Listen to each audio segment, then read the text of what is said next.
Paz e graça do Senhor Jesus, amado irmão em Cristo, bem-vindo a mais um estudo da Palavra de Deus aqui no canal Palavras de Vida, porque a Palavra de Deus ela é luz para o seu caminho e lâmpada para os seus pés. Hoje o nosso estudo bíblico vai ser com o tema, com a seguinte pergunta: é possível ser um genuíno cristão e sentir atração por pessoas do mesmo sexo? Quando eu digo genuíno cristão, irmão, é aquele que pratica a palavra, não aquele que é só ouvinte, porque a Bíblia diz que tem só ouvintes dentro do povo cristão, né? E não praticantes, ok? Mas eu estou falando daquele que se preocupa em agradar a Deus, aquele que é um genuíno cristão, não só ouvinte da palavra, mas aquele que pratica a palavra, ok? Porque a Bíblia diz que existem pessoas que só ouvem, mas não praticam, estão enganando elas mesmas e se acham cristãos.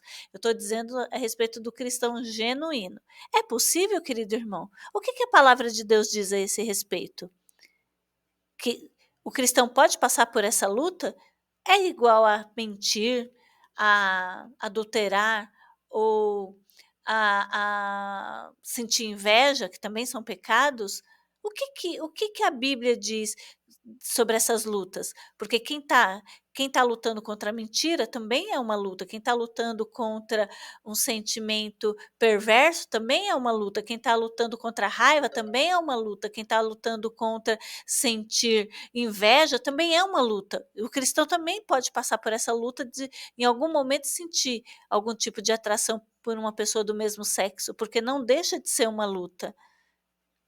O que a Bíblia diz a respeito? É possível isso? Vamos ver o que a palavra de Deus diz ao nosso coração? Mas antes você já sabe, se inscreve no canal, deixa o seu joinha, não esquece de deixar o joinha que é muito importante.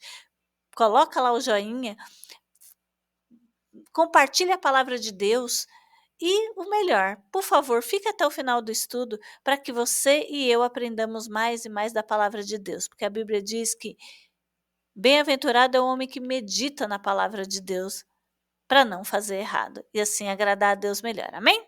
Bora para o estudo? Vamos lá. Qual é a pergunta de hoje, né? É possível ser um genuíno cristão e sentir atração por pessoas do mesmo sexo? O que a Bíblia diz? A resposta é essa aqui, querido irmão. Bora lá.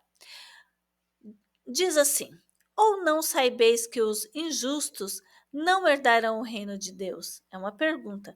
Não vos enganeis, nem impuros, nem idólatra, nem adúlteros, nem afeminados, nem sodomitas, nem ladrões, nem avarentos, nem bêbados, nem maldizentes, nem roubadores herdarão o reino de Deus. A nossa resposta está lá em 1 Coríntios 6, 9 a 10. Capítulo 6, de 9 a 10. Marca aí essa referência. Vou ler novamente. Ou não saibeis que os injustos, porque eles não herdarão o reino do céu, os injustos? Porque a Bíblia aqui está fazendo uma pergunta. Ou não saibeis que os injustos não herdarão o reino de Deus? Não vos enganeis, ou seja, não é para nós nos enganarmos, porque eles são os impuros, os idólatras, nem os adúlteros, nem os efeminados, nem os sodomitas. Lembra o que é os sodomitas? Eles mantinham relações sexuais homem com homem, né? Por isso que naquela época eles inflamavam, a Bíblia diz que eles inflamavam os seus corpos entre si. Nem ladrões, nem avarentos, nem bêbados, nem maldizentes, nem roubadores herdarão o reino de Deus. 1 Coríntios 6, 9 e 10. Agora nós vamos debuiar isso, tá, querido irmão? Para nós entendermos. Há uma grande tendência, né, irmão, de declarar a homossexualidade como o pior de todos os pecados, como se isso fosse verdade. Você viu que Deus coloca junto com diversos outros, né, aqui na palavra. Embora seja inegável biblicamente, né, irmão, que a homossexualidade é imoral e antinatural, está lá em Romanos 1, 26 e 27, e deixaram os homens o uso natural da mulher, né, cometendo torpeza diante de Deus, inflamando seus corpos entre si, homem com homem, ou seja, varão com varão. Então, lá em Romanos 1, 26 e 27, declara isso, né? E em nenhum sentido a Bíblia descreve a homossexualidade como um pecado imperdoável também. Em nenhum lugar tem. É um pecado como idolatria, como glutonaria, um pecado como mentira, um pecado como roubar, como sentir inveja, é um pecado como você assassinar, adulterar, ou seja, é um pecado. A Bíblia descreve a homossexualidade como um pecado como qualquer outro. E tem perdão como também qualquer outro. Em nenhum lugar diz que é um pecado imperdoável. Nem a Bíblia ensina que a homossexualidade é um pecado contra o qual os cristãos nunca vão lutar. Muito pelo contrário, querido irmão. Muito pelo contrário, né? A palavra de Deus, ela diz que em algum momento esses pecados, seja qual for mentir, roubar, adulterar ou sentir inveja, tem o mesmo peso de sentir desejo por pessoas do mesmo sexo. Um cristão pode acontecer com ele, porque a Bíblia não diz que em nenhum momento, porque a Bíblia diz: no mundo tereis aflições, mas tem de bom ânimo, eu venci o mundo. Ou seja, que no Senhor você pode vencer qualquer luta. É isso que a palavra de Deus diz. A palavra de Deus diz que os cristãos podem vencer em toda e qualquer situação. Amém? Mas vamos continuar para entender melhor, né, com esse estudo. Bom, talvez seja essa a frase-chave na questão de ser possível um cristão ser gay. Lutar contra. Talvez essa seja, irmão, a palavra-chave. É possível que um cristão lute com as tentações homossexuais, sim, querido. Muitos homossexuais que se tornam cristãos têm lutas frequentes com sentimentos e desejos homossexuais. Alguns homens e mulheres fortemente heterossexuais têm experimentado uma faísca de interesse homossexual em algum momento de suas vidas. Da mesma forma que, voltando a dizer, a mentira, o adultério, a inveja, sentimento de avareza, perversa, porque isso é sentimento, perversidade, não controlar a raiva, também são pecados íntimos, né, de sentimentos, e que em algum momento da vida, eu e você, nós lutamos, ok?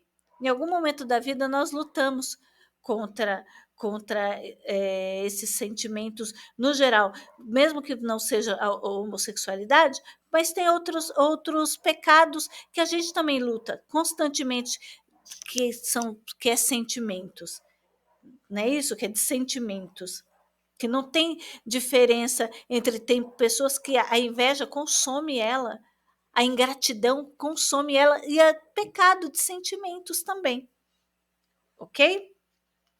Bom, enquanto o pecado, né, ou a tentação específica varia de um cristão para outro cristão, que é o que nós estamos falando, que um luta contra o desejo homossexual, outro luta contra o desejo da inveja, outro luta com a mentira, outro luta são pecados que só você sente, só você vê, só você e Deus, é claro, né?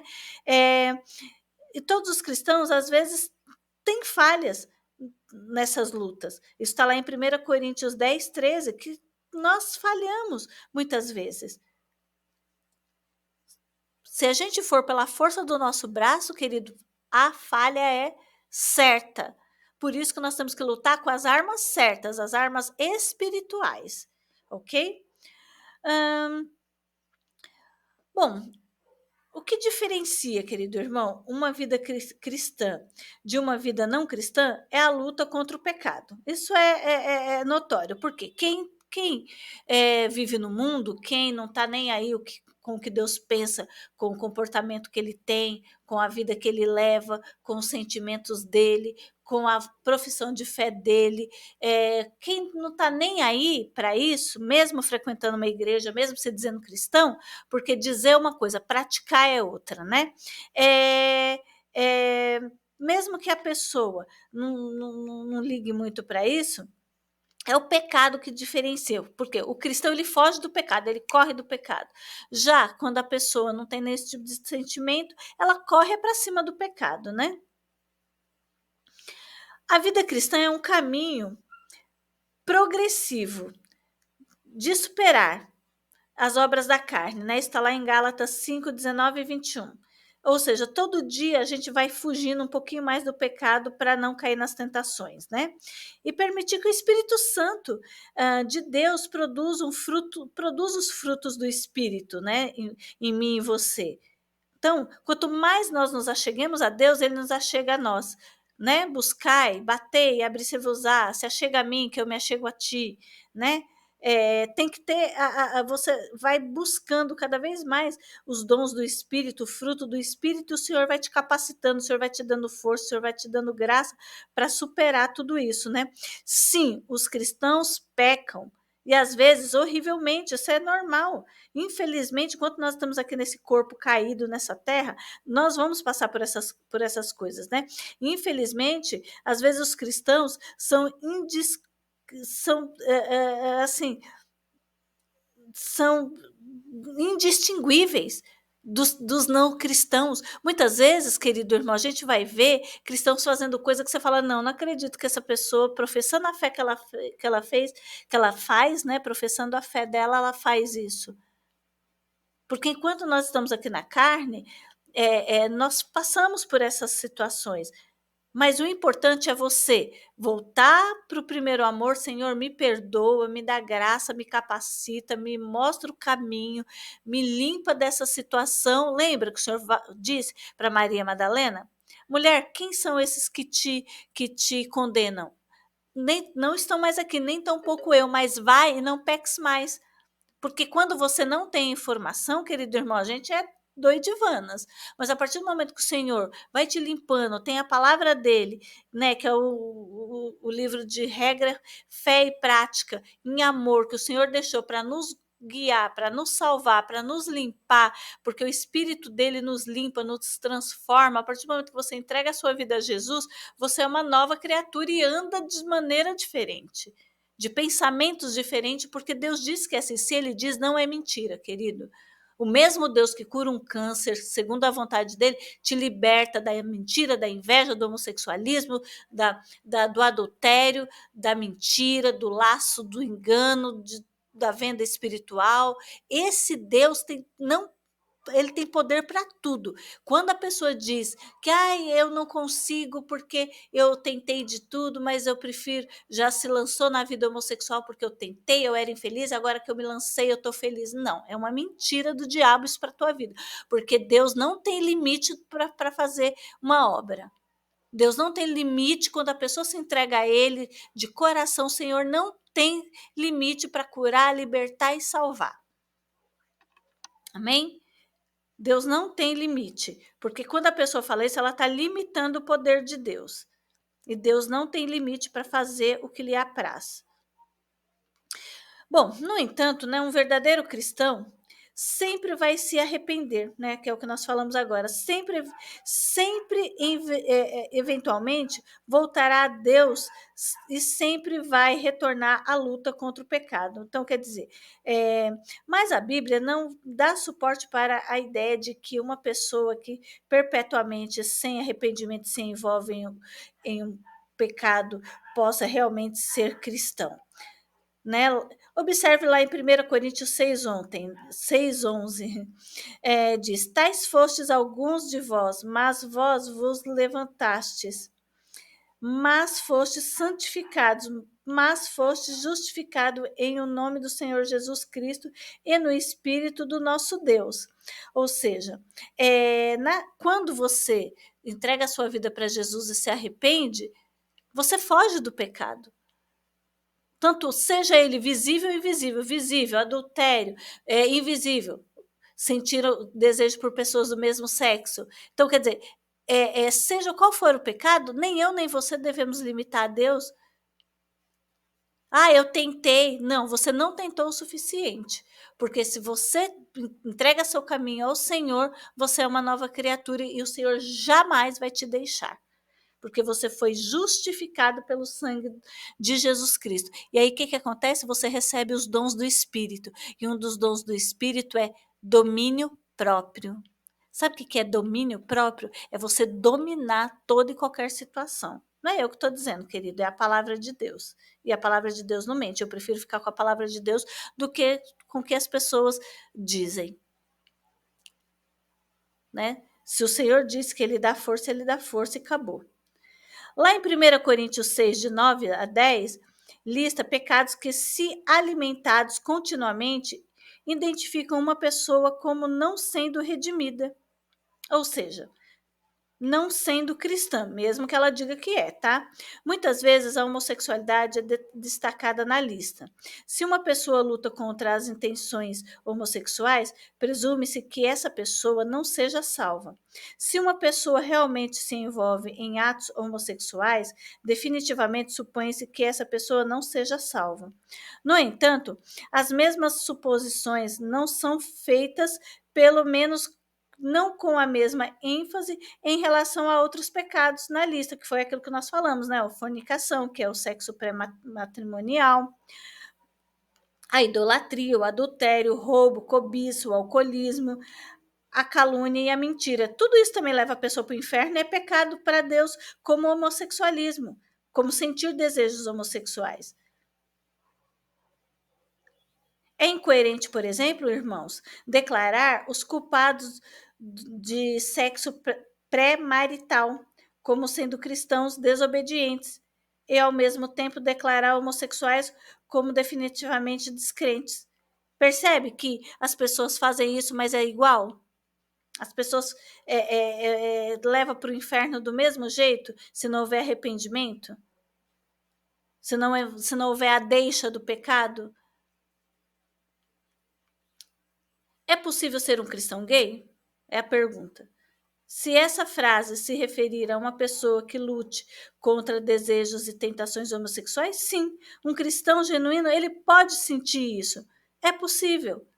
Mas, no entanto, a descrição cristão gay não é correta para tal pessoa, já que ela não deseja ser aquilo, já que ela não tem esse desejo para ser aquilo e ela não pratica o homossexualismo por temor e amor a Deus. E ela luta nos sentimentos dela como uma pessoa luta para não ser mentiroso, como uma pessoa luta para não ser glutão, como uma pessoa luta, como uma pessoa luta para não ser raivosa, para não bater, porque tem gente que sente uma raiva tão grande que ela, mesmo sendo cristão, que ela bate na mulher, porque tem cristão que comete esses absurdos, bate nos filhos, sabe? Mas não quer sentir isso, luta para isso, e Deus dá graça e ele vence, irmão. Deus dá graça e ele vence. Creia no que eu estou te falando. Creia que eu estou te falando que vence, viu? E tal pessoa que luta contra essas tentações, né? Não é um cristão gay, mas é simplesmente um cristão lutando, assim como há cristãos que lutam contra a fornicação, a mentira, o roubo. Se a frase cristão gay se refere a uma pessoa ativamente, perpetuamente e sem remorsos vive um estilo de vida homossexual, não, mas não mesmo, não é possível que essa pessoa seja um verdadeiro cristão, se ela se entrega a essa situação. Entendeu? Essa é a diferença, querido irmão. Essa é a diferença. Lutar com as armas certas, com as armas espirituais, se esvaziando de si e se enchendo do Espírito Santo de Deus. Porque o Senhor tem vida, e vida em abundância. O que é 50, 70 anos aqui nessa terra, 100 anos nessa terra, vivendo de maneira regalada e ir para o inferno? Ou você se abster por amor a Deus, pedindo ao Santo Espírito que te dê alegria, alegria do salvo, e viver de acordo com a vontade de Deus, porque tudo que está na palavra de Deus é para a sua felicidade, querido. Não entra nessa de que o importante é ser feliz, o Deus que eu creio. Não inventa um Deus para você, não. O Deus que eu creio, ele quer que eu seja feliz, não. Ele quer que você seja de acordo com a palavra dele, para que você dê bons testemunhos, para que você ganhe almas para Cristo através da sua vida, do seu testemunho. Esse papo de que o que importa é o Deus que eu creio, não é esse Deus que prega. Não existe dois, só existe o Deus da palavra, só existe o Deus da Bíblia, o Deus que ama você. E a Bíblia, a palavra de Deus, o Senhor a deixou para que nós caminhemos em paz, para que nós caminhemos em novidade de vida, enquanto estivermos nessa terra, para cumprir todas as coisas na eternidade, onde ele vai terminar a boa obra que ele começou na minha e na sua vida. Eis que vou preparar lugar. Se eu for e preparar lugar, virei novamente e buscar a minha igreja, buscar eu e você, que é a igreja de Jesus Cristo, não é placa, tá? O Senhor vem buscar um povo que ama a sua vinda, um povo que ama a tua palavra, um povo que ama mais o Criador do que a criatura, porque quando você cede a esse tipo de desejo, esse tipo de vida, seja qual for o pecado, nós estamos amando mais a criatura, que é a nossa carne, do que o Criador que nos criou, ok? Então, papo furado isso de que o que importa é ser feliz. Não existe felicidade longe de Jesus. Não existe felicidade fora da palavra de Deus. Não existe. Isso é tudo invenção satânica, isso é tudo invenção maligna para te levar para o inferno, onde Satanás e seus anjos vai ser lançado. Amém? Que a palavra de Deus te fortaleça, querido irmão, que a palavra de Deus inunde o seu ser, que o Espírito Santo de Deus te dê domínio próprio, que você, depois desse estudo, que você entenda cada vez mais a palavra de Deus e pise na cabeça do inimigo e declare que você é mais do que vencedor no sangue de Jesus, porque quando você clama a Deus, o Senhor, ele está com os ouvidos abertos para te ouvir, para declarar que você pertence a Ele, que você é menina dos olhos do Senhor, que você é lavado e remido no sangue do Cordeiro, que quando Jesus Cristo olha para você, Ele vê Jesus e a sua dívida ela foi paga, então ela não existe mais, porque nenhuma condenação há para aqueles que estão em Cristo Jesus, amém? E não seja só ouvinte da palavra, seja praticante, porque aquele que é só ouvinte e não pratica, fica procurando um Deus para satisfazer os seus desejos, para viver que é um Deus que seja um Deus que, que, que, que só para satisfazer o seu modo pecaminoso de viver, não existe esse Deus, tá? Só existe um Deus, o Deus da Bíblia, o Deus de amor, um Deus que cura, liberta, sara e transforma e salva, para a glória do nome dele, não sua nem minha, mas para a glória do nome dele. Amém? Que você receba no seu espírito essa palavra e que seja inundado pela paz que excede todo entendimento. Em nome de Jesus Cristo, nosso Senhor. Amém e amém. Deus te abençoe por ter ficado comigo até o final desse estudo. Te amo em Jesus, fica na paz e até o próximo estudo aqui no canal Palavras de Vida. Deus te abençoe.